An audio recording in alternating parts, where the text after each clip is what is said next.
Modi will hold bilateral meetings with Chinese President Xi Jinping on the 31st of August and Russian President Vladimir Putin on the 1st of September in Tianjin during the Shanghai Cooperation Organization Summit. The talks come at a sensitive moment as India grapples with strained economic ties with the United States following tariff hikes by President Donald Trump.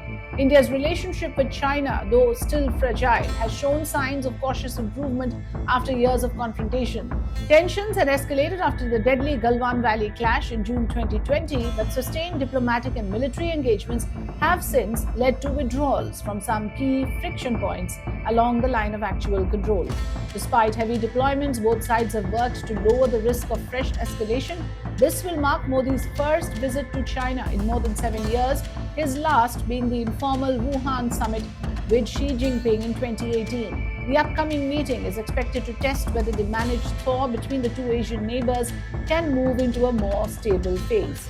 The meeting with Putin is equally significant, with Moscow under Western sanctions over the Ukraine war. Russia is seeking to reinforce its traditional partnership with India while expanding its alignment with China. Officials have hinted at possible trilateral discussions involving India, Russia, and China, which may surface in the Modi-Putin talks. The wider SCO Summit will draw leaders from across Central Asia, South Asia, the Middle East, and Southeast Asia. For China, it represents a stage to assert leadership of the Global South and to extend diplomatic support to Russia. For India, the gathering provides an opportunity to reaffirm its place in multilateral forums and present itself as a balancing force in shifting global alignments. Prime Minister Modi's first standalone trip to Japan in 7 years is also coinciding with the 15th India-Japan Annual Summit with Prime Minister Shigeru Ishiba. The discussions will span across issues of defense, security, trade, economy, technology, and innovation.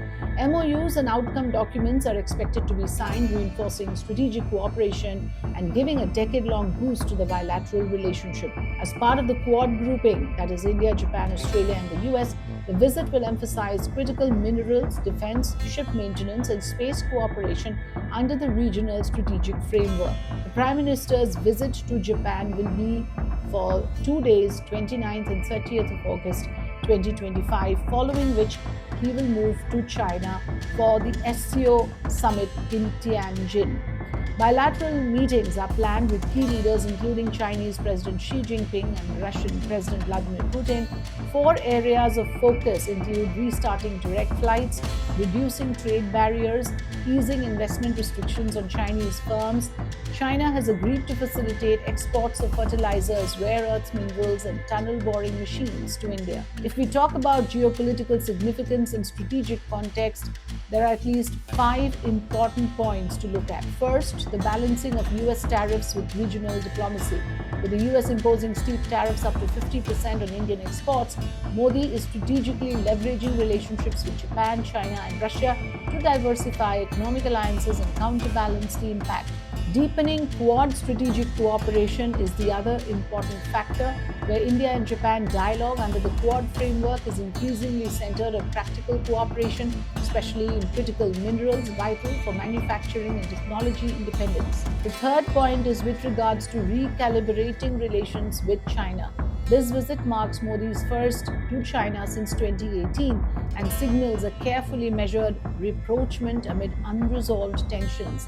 While rebuilding trust via economic and connectivity initiatives, deeper reconciliation remains constrained by lingering border disputes and strategic competition. The fourth important area of focus would be strengthening Eurasian outreach via SCO. Engaging with Russia and other SCO members align with India's approach to leverage multilateral platforms for regional security, energy cooperation, and balancing Western tensions.